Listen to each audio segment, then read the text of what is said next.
Sige daw, gunung unta mga kabombo ining sa tuyang sunod na bisita, digdi po sa tuyang programa on the line. Yao na po sa linya si Ma'am Jen Nagrampa, ang chairperson kan Bicolana, Gabriela. Marahay na pagkaaga, Ma'am Jen. Welcome sa muyang program. Bati mo na kamo sa mga audience and viewers na po, Ma'am Jen. Good morning po, Bombo Kier, at sa lahat po ng tagapakinig ng Bombo Radyo Naga. Maray na aga po sa Satuya Gabos. Okay. Mabalos ma'am sa pagpaon raliwat sa samuyang interview ano. So kasuod ma'am nagsagibo kita ning hero protesta or pagkilos-kilusan. Katakod ka ining sona ni President Marcos Jr. Kumusta ma'am si outcome gang sa tuyang rally? Satisfied ba kita sa sona ni President Marcos Jr. Ma'am Jen? Opo, inot na inot po. Gusto ning tawanan, gusto tang tawanan ning pagpapasalamat at yung pagpupugay. Sa kasuhapon po nakapagkondusir ang bagong alyansang Makabayan Bicol, as in ang mga iba't ibang progresibong grupo ning duwang rally sa Naga as in sa Legazpi. As in, kumbaga nakapagpahayag man yung totoong State of the Nation's address ang mga mandain-lain na sektor. Kaya, kumbaga, naupasita pinakapahayag po ang mga kababayan, lalo na po katakod sa zona kahapon. So, kung sa assessment, dahil after kang zona ni kang aga, pagkahapon nag-monitor din kita, kaugnay po sa zona ni BBM, lalong-lalo na po itong sa iyang mga binanggit. Kumbaga sa assessment ni, kumbaga kumbaga sa ice candy, kadakol mga palabok, kumbaga kadakol asukar, lalong-lalo na po itong mga hinahalata ko tang madangog, lalong-lalo na itong mga basic na sa tuyang panawagan, kaugnay sa sahod, kaugnay sa presyo kang mga barakalon, as in sa VAT, pagpapatanggal ng VAT, as in syempre itong usapin kang sa tuyang mga paraoma, kang sa tuyang mga magsasaka, kaugnay sa bagas, sa daga, as in mga manlain-lain pang issue. Na nadangog ta, syempre, itong mga sinasabi niyang mga accomplishments kang sa iyang administrasyon, kaugnay sa mga pagpapagibo ng mga infrastructure projects, lalong-lalo na itong mga tulay, mga train, etc., na kung saan itong sa tuyang mga hinahagad na kumbaga mga basic na panawagan, iyo ang daan niya nabanggit kasahapon sa iyong zona. Okay po. Kung mamarkahan nindo, Ma'am Jen, ining performance ni BBM suod ma sa iyang zona, ano ang i-remarks nindo, Ma'am Jen? Bagsak o pasado? Or kung numerical man, ma'am, on a scale of 1 to 100, pera ang imamarka nindo, Ma'am Jen? Para siguro sa muya bagsak dahil kumbaga mayo man siya sa realidad talaga, lalong-lalo na sa panahon mo niyan. Kasi kahit binabanggit niya, halimbawa na lang Bumbukir, itong kaugnay sa 20 pesos na bagas. Halin niya na yan binabanggit, pero dahil man talaga gabos nakaka-avail. As in sa ngunyan nga ni, maanak itang bareta, anak kong nagpapadagos pa na nagpapabakal ng 20 pesos na bigas. Binabanggit niya din itong fuel subsidy sa mga transport sector. Pero pira lang ang nagkatanggap, di ba parang pag naka-accomplish na sila, nakapagka-picture, tapos na, kadakol pa din po ng mga nasa transport sector ang dai nakatanggap ng fuel subsidy. Tapos ini nga ning binabanggit ka na kaugnay digdi sa issue kang flood control, sa korupsyon, nasaro sa parang dapat may follow-up siyang update. Ang nabanggit niya lang is si Romualdez, di ba, itong kumbaga dati niyang kataid ka ito kang zona, tasangon niyan, bako niya ng kataid dahil magkalaban na sinda. Iyo lang ang nabanggit niya. Ibig sabihin parang kung sa usatin siguro ng selective na pagpapanagot, kumbaga ang inot na napapanagot o kaya nakukulong itong bako niyang mga kaalyado, pero itong mga kaalyado napoprotektahan. Kaya kumbaga para sa muya, dahil kami nagtutubod na kumbaga itong usapin kang pagpapanagot talaga, gabos mapapanagot. Iyan ang sa tuyang panawagan. Pero sa administrasyon kasi malabo dahil aram ta na selective lang itong nakukulong, itong mga napapanagot, lalong-lalo na po sa administrasyon ni BBM sa ngunyan. Okay po yun. And maduman ako ma'am sa pag-rally nindo kasuod ma ano. So ano man da ma'am si ipinangapudan ta kasuod ma sa tuyang rally. And gora no kita ka confident duman sa rally ta, Ma'am Jen. Opo, di ka sa hapon po tinalakay itong State of the Nation's address, itong sinasabi tanganing mga totoong kamugtakan kang mga manggagawa. Halimbawa po dito sa Naga City, ang satuya pong pinanawagan itong kaugnay pa din sa hababang sahod, lalong-lalo na po itong mga usapin ng yaon sa public market, di ba? Kasi igwa na naman na ugong ng mga barbareta na ay ito-privatize ang Naga People's Mall. Ano po, kaya saro iyan sa binabantayan ta. At siyempre, habo tayo na mangyari kasi gusto ta na maging, kumbaga, public, ibig sabihin affordable, lalong-lalo na sa tuyang mga parabakal. At siyempre, daiman masakitan yung pagrenta ang sa tuyang mga market vendors. Saro yan sa mga tinalakay ta. Tapos siyempre, itong kung sa Naga pa din, itong usapin ng pagpapanukala na pagiging highly urbanized city daakang Naga City, ang kaaputan ni Digdi magkaigwa talaga ng malinaw na konsultasyon sa mga namamanwaan kasi si Isay Baya ang kumbaga makakaganan siya o kaya kumbaga magayon lang bayan sa pangaran, di ba? O kaya ang mga paratsenda, negosyo o kaya itong tax, tapos syempre itong mga parabakal kasi kung mamahal ang barakalon, dapat kung pag-adalan ni maigi lalong-lalo na kung inong mga pros and cons kaini, lalong-lalo na sa kadaklan, bako lang sa negosyante, bako lang sa nagkakatira, kundi sa kadaklan ng mga nagenyo. Tapos saro pa po sa binabanggit ta, itong usapin din kung sa Naga, itong di ba itong kadakol na mga kaso ng mga panggagadan, lalong-lalo na po itong crimes na ang mga biktima ay mga kababaihan, di ba? Kumbaga magpuunta kang 2025, kumbaga hanggang sa ngunyan, kadakol kang mga rape cases, kadakol kang mga kaso baga, di ba, na mga kung mga kababaihan ang nagiging biktima ng mga krimen, lalong-lalo na po dito sa Naga City, na kung saan kaipuhan sigurong tutukan ni Mayor Len, as in siyempre kang sa tuyang PNP, itong pagresolba, as in siyempre paghiling kung paano mariresolbaran o kaya mababawasan itong mga krimen na nangyayari po sa Naga City. So saro yan sa mga tinalakay ta kahapon, as in siyempre itong usapin pa din kang matindi pa din na paglabag sa karapatang pantao kasi may mga kairibahan po kita ng mga paraoma kahapon. Itong usapin ng land grabbing, lalong-lalo na po sa probinsya kang Camarines Sur at sa iba't ibang parte pa kang Bicol. Tapos syempre itong daita malilingawan, itong padagos pa din na krisis o kaya pagtitipid, pagtios na nararanasan kang sa mga namamanwaan kasi ang Bicol ang saro sa may pinakahababa na sahod o kaya sweldo ng mga manggagawa. Kaya kumbaga gipit talaga para tugunan itong 1,200 living wage dapat na iyo ang sinasabi ka na dapat na kumbaga para mabuhay ning maski para paano magkakaan ng tulong beses o kaya 4 na beses ang sarong pamilya.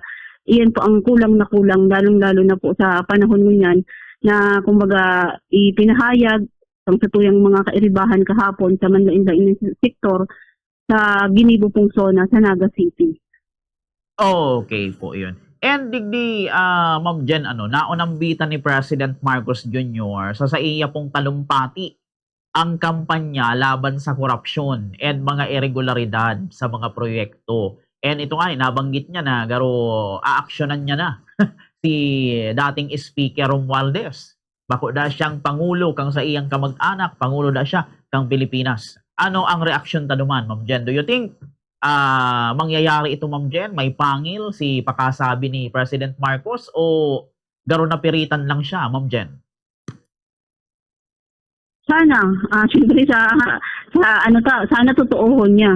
As in, bako lang si Romualdez kasi kadakol pa talaga ng mga indelto na kumbaga na dapat na investigaran. As in, siyempre, dahil ito dyan ini-exempt si BBM mismo kasi duman sa mga expose, diba ni Saldico, saro din siya sa mga muna. At hindi ito po paglingawan, nasaro siya sa nagpirma duman sa GAA, nakadakol mga anomalya kung nakaaging mga panahon. Kaya iyan ang ginigibo ta. Di syempre ang kumbaga ang sasabihon kang ibang mga lawyers as in political analysts kasuhan o kaya ipa-impeach.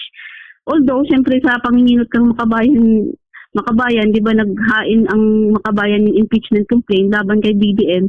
Pero kumbaga nawara ito kaya kumbaga ang nag-push through in kay Sara Duterte.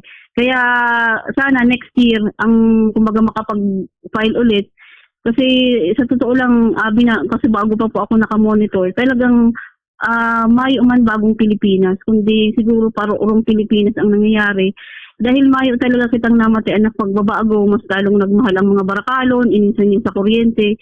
Kumbaga, tios talaga ang sitwang mga kababayan. Kaya sana iyon ang mahiling. As in, mamatian kang lalong-lalo na po kang mga nasa poder. Kasi sa hiling ko, Bumbukyer, syempre mga haralangkaw ang mga sahod ninda, ang sweldo ninda, dahil talaga ninda namamati itong agrangay ni Juan de la Cruz na nagkakasya sa 300 pesos, sa 200 pesos sa oral daw, mga pamasahe pa, di ba? Kumbaga ang hirap talaga ng buhay, lalong-lalo na po sa panahon yan. Okay po, yun. And ano man ang reaksyon nindo, Ma'am Jen, kan sa indo pong lado sa Bicolana Gabriela, sa paggigiit kang administrasyon sa modernization and sa mga trade agreements sa tahaw kan daing mga sa tahaw kan mga agrangay kan mga lokal na mga paraoma in sektor kan agrikultura, Ma'am Jen. Opo, aram taman, anbawa sa usapin pa lang kang sa tuyang mga paraoma, ining usapin kang, di ba itong ining baratong presyo kang paroy, pero mahal na presyo kang bagas. Aram ta ining usapin ka ining rice tariffication law, sa roon sa nagpapalala kayan dahil sa pag-angkat ng mga imported na bagas, igdi sa satuya na imbis na nasusuportahan ang satuyang mga paraoma, mas lalong nasasakitan lugod. Ining bago mo yan, Bumbukyer, ining usapin kang paksili ka, di ba? Kung madadangog ta, parang napaka-controversial ka ni kasi unang-una, almost 1,600 hectares na palayan duman po sa rice granary kang Pilipinas sa Pampanga, Nueva Ecija ang maapektuhan dahil dito sa US-led na magpapatugdok ng AI hub ng mga buildings digdi sa satuyang nasyon. Kumbaga proposal ini ni kang aki ni Sandro Marcos. Kaya kumbaga mahihiling ta digdi ining mga sinasabi tang pandarambong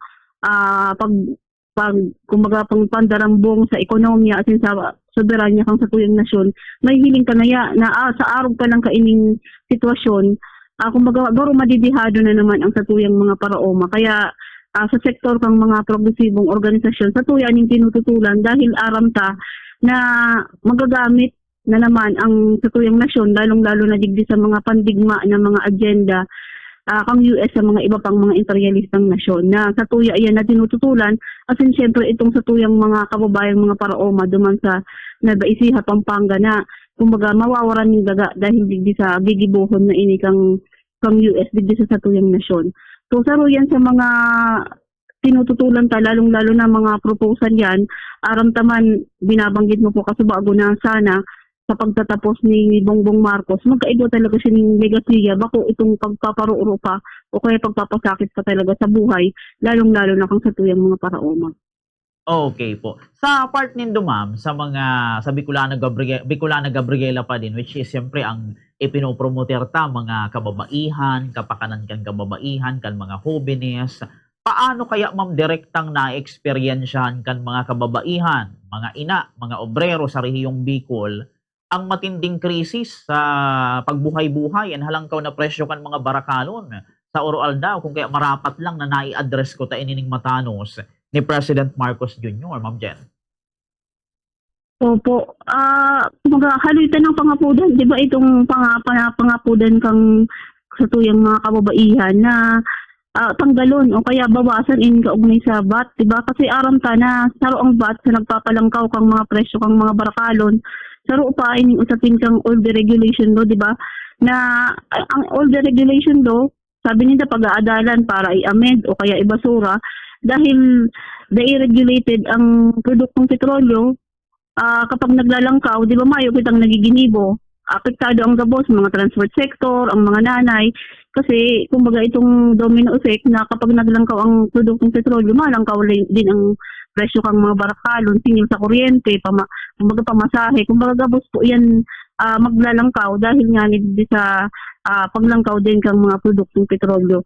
Yan po ta ang inat sa tuyang mga panawagan, lalong-lalo na po sa ruyan sa mga kinakampinta, asin syempre itong pagtutulod na digibuhon na private o kaya isa pribado ang mga public markets dahil kumbaga ini po nangyayari bako ulang hindi sa Bicol kundi sa buong nasyon itong nakaamba na privatization sa mga public markets. Kaya sa tuya po yan na ikinakampanya asin binabantayan lalong-lalo na kasi aramta na kadakol kang maapektuhan na naman ng market vendors, mga pamilya na nabubuhay sa merkado.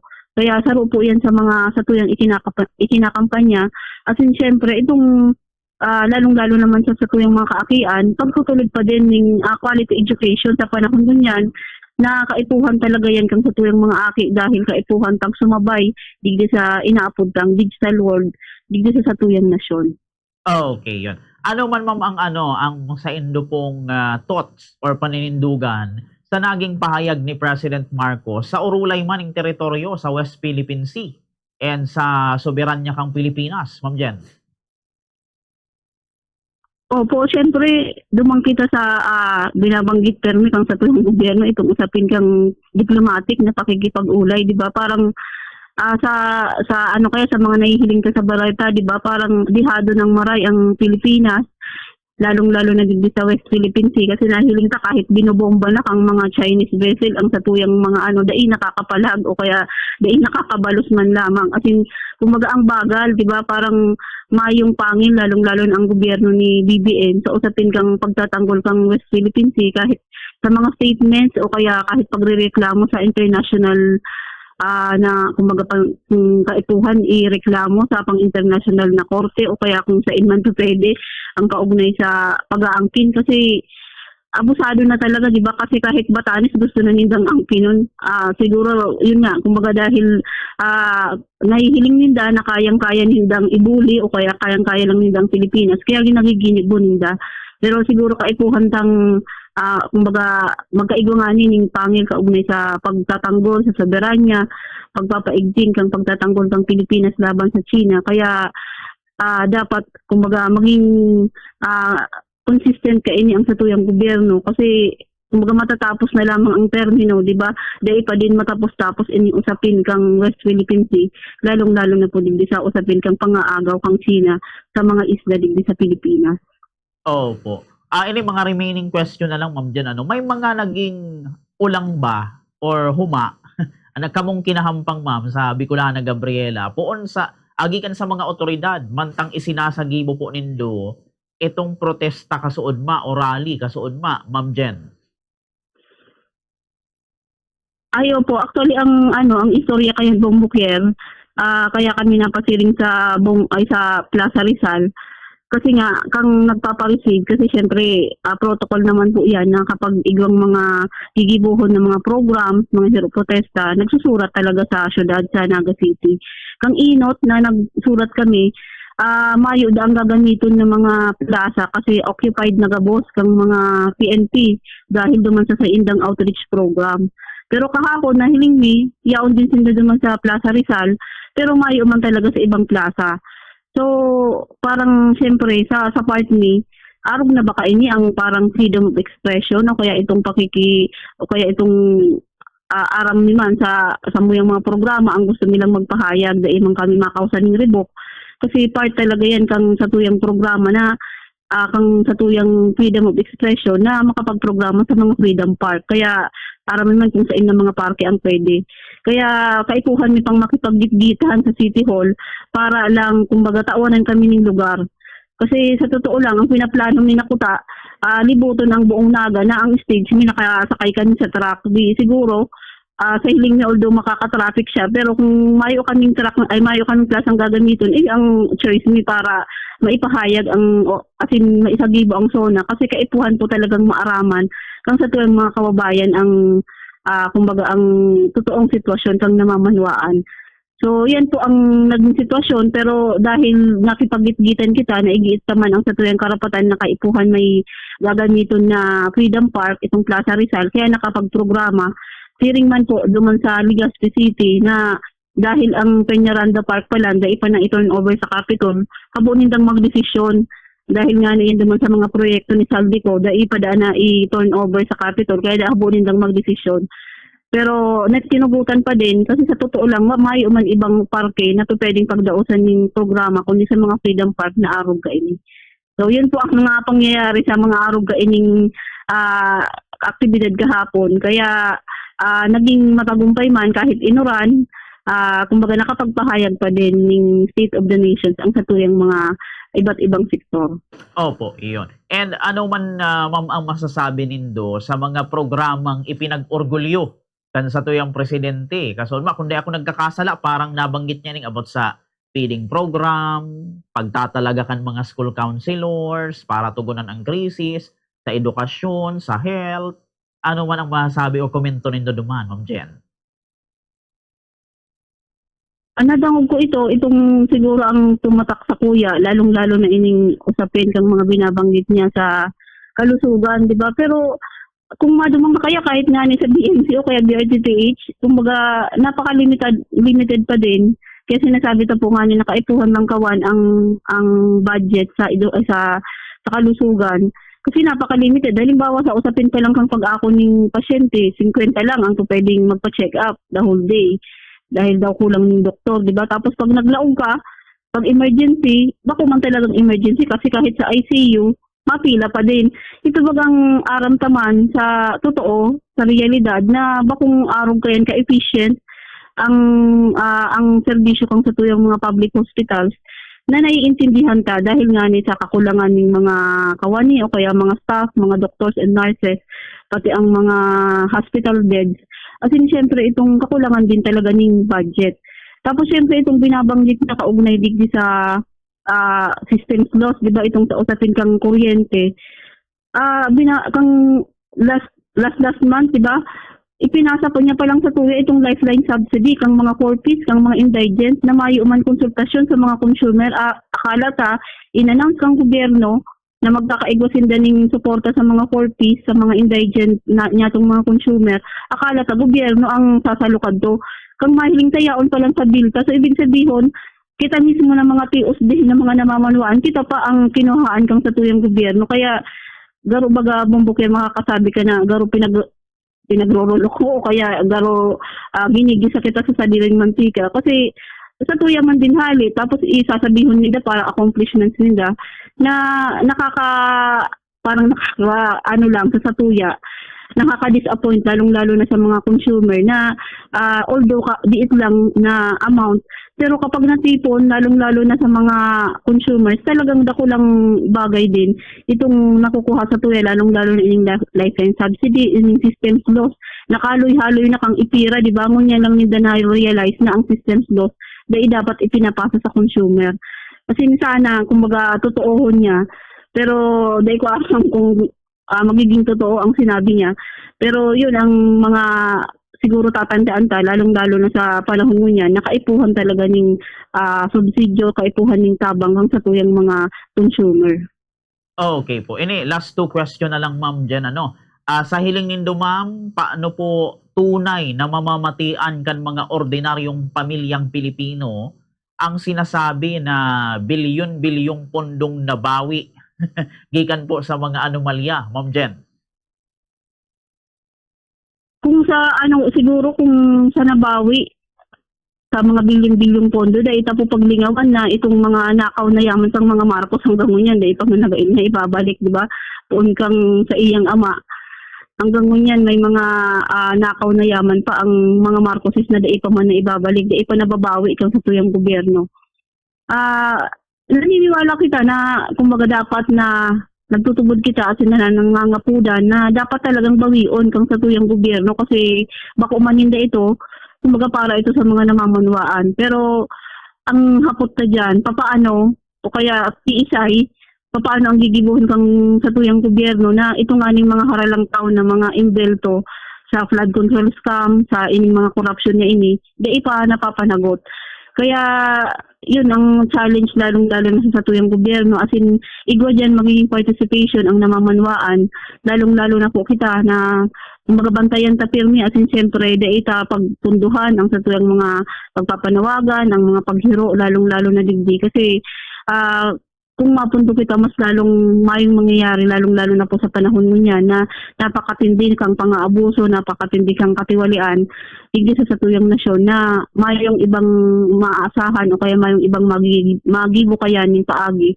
Kita pong namamanwaan, bako utang asahan ang mga politiko dahil aramtaman nakadakol pa din ng mga problema na kaipuhan pong tawanan ng solusyonan, higit sa tuyang nasyon.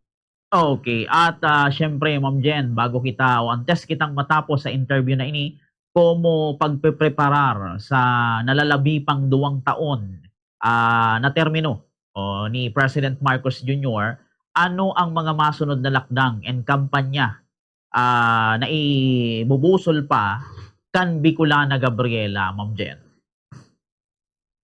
Opo, kadakol pa na mga campaigns, kumbaga, syempre, base duman sa iyang zona, sa tuya po itong isi-take note o kaya sisingilon. Kumbaga, ini nga ning panglimang zona ni BBN, kumbaga paniningil na ni kasi marami siyang mga pangako, magpuon pa lang kang pagkatukaw niya na daiman talaga natupad. Kasi syempre, sisingilon ta pa siya hanggang sa mga susunod na pangako niya. Itong mga binanggit niya kung totoong gigibuhon, lalong-lalo na itong kaugnay sa kuryente. Dahil ito ang may direktang epekto sa satuyang mga consumer. So, saro yan sa mga tututukan tang mga kampanya. Tapos, syempre, lalong-lalo na po kung digdi sa Bicol, ini pa din na, kumbaga, tututukan ta ining campaign sa ugnay sa pagpapanawagan pa din yung pagpuproducer ng mga dakol pang mga trabaho, itong usapin kang paglangkaw kang sahod kang sa tuyang mga manggagawa, as in ining binabanggit ta na mga regional wage boards, na sana mahiling ninda na kumbaga ang buhay sa Metro Manila o kaya sa ibang mga regions ay parehas lang digdi sa Bicol, pero Bicol pa din ang dehado sa usapin kang mga sahod, So, saro yan sa mga ika-campaigns pa din. As in, syempre, kaugnay pa dyan kasi ang mga masunod na aktibidad sa September ay kaugnay ulit sa human rights o kaya sa martial law anniversary. So, sa tuya din po yan tututukan lalong-lalo na po sa mga masunod na bulan.